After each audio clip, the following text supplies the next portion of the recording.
श्री शिवाय नमस्तु। पंचमी तिथि के दिन गन्ने का रस जानते हो, ईख का रस, गन्ने का रस तुलसी जी के क्यारे में हाथ में लेकर 7 बार अपना नाम और गोत्र बोलकर छोड़ दो। जिंदगी में 3 साल में तो करोड़पति बनकर बैठ जाओगे, कभी लक्ष्मी की कमी नहीं आ सकती। शिव महापुराण यहाँ तक विष्णु पुराण करती है, स्कंद पुराण वर्णन करती है, कार्तिक खंड वर्णन करता है कि तुलसी का क्यारा गोल है, चौकोर है, षडाकार का है। उसका भी प्रमाण हमारे शास्त्र में लिखा हुआ है कि अगर तुलसी का कुंड गोल है तो वो ऐश्वर्य प्राप्त करता है, तुलसी का कुंड चौकोर है तो वंश की वृद्धि करता है, तुलसी का कुंडा अगर षडाकृति का है, 6 फलक वाला है तो वो घर में संपदा की वृद्धि करता है। ये तुलसी के कुंड का भी प्रमाण हमारे यहाँ शास्त्र में लिखा हुआ है कि कुंडा कैसा होना चाहिए, तुलसी के कुंड की आकृति कैसी होना चाहिए, तुलसी का कुंड होना कैसा चाहिए, उसका भी प्रमाण हमारे यहाँ स्कंद पुराण में लिखा हुआ है, विष्णु पुराण में लिखा हुआ है कि आपको क्या किस रूप में चाहिए। पर जगत है ना, दुनिया के आगे हाथ फैलाओ, जाकर निवेदन करो, यहाँ वाले बाबा के पास होया, वहाँ वाले बाबा के पास होया, उसके पास होया, उसके पास होया। जगत के पास जाओगे दुख पाओगे, रुपया खाएंगे, चूना लगाएंगे, धक्के मारकर निकाल देंगे, 2-4-8 दिन घुमाएंगे फिराएंगे, कल आना परसों आना नरसों आना, ऐसा करना वैसा करना, बस बाबा यही घुमाते रहेंगे और तुम्हारे धन का चूना लगाते रहेंगे। पर निवेदन है इनसे बचकर शिव की शरण में जाकर भगवान शास्त्र में जो लिखा है उसके अनुसार हम क्यों ना कर्म करें जिसका फल हम पा जाए, हम क्यों ना ऐसा कर्म करें जिसके फल को हम पा सकें, हम क्यों भ्रमित हुए। हमारे यहाँ तुलसी के कुंड का भी विधान है, गोल कुंडा है ऐश्वर्य देगा, चौकोर कुंडा है। आप लोग कई बार देखे होंगे किसी के यहाँ चौकोर तुलसी का क्यारा होता है, कुंडा होता है, वो वंश बड़ा, षडाकृति का है, वो धन देता है, संपदा। दोष हमारा है, हम तुलसी के कुंडे के नीचे शंकर जी को रख देते हैं। क्यों? कि यहीं तुलसी जी को पानी चढ़ाएंगे, यहीं शंकर जी को चढ़ा देंगे। दोष तुलसी के कुंड के नीचे हम सर्पदेव को रख देते हैं, नाग देवता रख देते हैं, पानी चढ़ाएंगे, पात्री रख देते हैं। नहीं, इसका दोष हम सबको स्वयं अगर गलती करते हैं तो स्वयं को। कैसा कुंड हो, 7 तरह के कुंडों का व्याख्यान तुलसी के रूप में कहा गया है। पहला गोल, दूसरा चौकोर, तीसरा षडाकृति, चौथा त्रिवेणी, 3 कोने वाला कुंडा।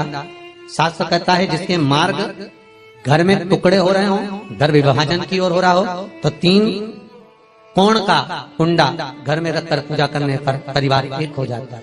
5वां, गार्डन में बिना कुंडे का, बिना कुंड का जो तुलसी का पौधा रोपित होता है, बिना कुंड के एक बगीचा जैसा बो दिया जाता है, तुलसी उत्पन्न हो जाती है। महाराज वहां पर संपदा तो रहती है पर चिंता बहुत रहती है, टेंशन बहुत रहती है। क्यों? घर के दरवाजे के बाहर इतनी सारी बगीचे में तुलसा कर दी, कोई निकल कर जा रहा था उसने थूक दिया, कोई निकल कर जा रहा था उसने पानी डाल दिया, कोई श्वान ने, कुत्ते ने, किसी ने, बिल्ली ने गंदगी कर दी, उसका दोष आपको लगेगा। इसलिए कुंड के अंदर तुलसा का वो धन तो देगा, जो तुमने बगीचे में तुलसा लगाई है, गार्डन तुलसा का करा, वो धन तो देगा, संपदा भी देगा, पर चिंता को बढ़ा देगा। 5 मारा। 6, तुलसी के कुंड को 3 धार पर लटका कर रखना।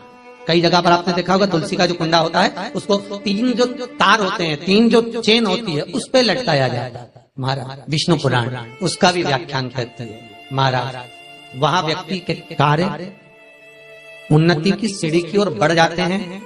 जैसे भोजन की थाली लग गई, भोजन तैयार हो गया, बस खाने बैठे हो और थाली खसक गई, समझ लेना कि तुलसी को अधर पर लटका कर रखा है।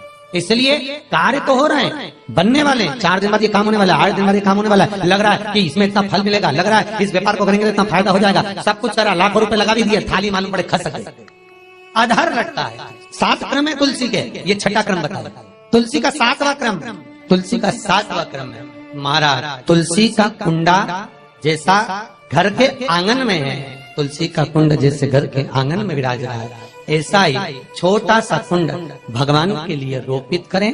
प्रतिदिन भगवान की सेवा करते समय तुलसी का कुंड सम्मुख रखकर उसकी आराधना करना, फिर उस कुंड को वापिस बाहर ले जाकर रखना, फिर दूसरे दिन पूजन के समय पर कुंड को लाकर रखना। हम तो यहाँ तक कहते हैं विष्णु पुराण गर्ग संहिता कल्याण का तुलसी अंग यहाँ तक वर्णन करता है कि आप पूरे साल ये नहीं कर सकते तो कम से कम कार्तिक के महीने में भगवान के सामने तुलसी का छोटा कुंड, चौकोर वाला, गोल नहीं, चौकोर कुंड लाकर भगवान के सामने रखकर छोटा सा कुंड का पूजन कर भगवान के साथ उस कुंड को वापस बाहर विराजमान करें, फिर कल लेकर आए, फिर विराजमान करें। आप पूरे साल नहीं कर सकते तो एक महीना, उसका फल 1000 गुना प्राप्त होता है।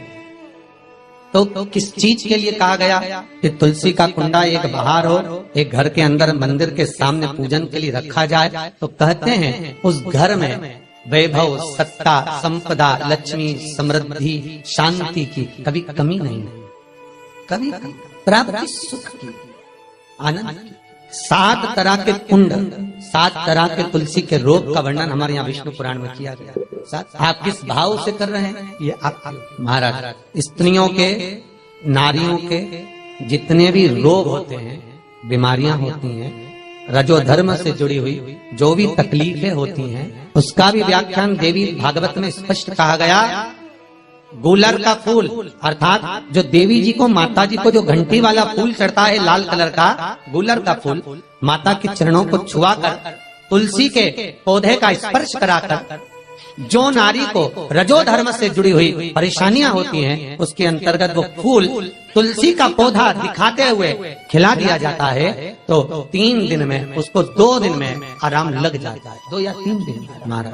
तो शास्त्र कह रहा है आराधना में आप हाथ की माला, कर की माला ना भी रखें तो घट की माला, तुलसी की माला, रुद्राक्ष की माला आपके कंठ में होगी, तो 21,600 श्वास जो मनुष्य के शरीर से प्रतिदिन निकल रही है, 21,600 श्वास जो मानव के शरीर से प्रतिदिन निकल रही है, उस श्वास के बल पर आपकी घट की जिह्वा से वो मंत्र जाप हो जाएगा, उसका पुण्य आपके खाते में।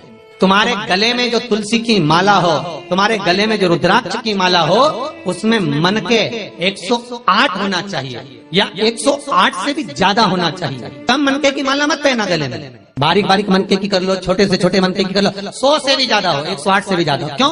क्योंकि गले में अगर तुलसी की माला होगी, गले में रुद्राक्ष की माला होगी, भले तुम्हारे मुख से नाम ना निकले, भले तुम्हारे हाथ में करमाला ना आए, भले तुम भगवान का नाम जपो ना जपो, भले तुम भगवान को भोग लगाओ ना लगाओ, भले तुम तीर्थ जाओ ना जाओ, पर गले में अगर तुलसी की माला या रुद्राक्ष की माला तुम्हारे गले में है तो चिंता मत करना, तुम्हारी श्वास जितनी निकलेगी, 21,600 श्वास जो मनुष्य के शरीर से प्रतिदिन निकल रही है, वो 21,600 श्वास के मनके का फल तुम्हें रोज का प्राप्त हो जाएगा। बस ध्यान रखना, गले में मनका होना जरूरी है, गले में माला होना जरूरी है, भले रुद्राक्ष का 1 मनका हो, भले तुलसी का 1 मनका हो, पर गले में हो तो उसका फल मिलेगा, घटेगा नहीं।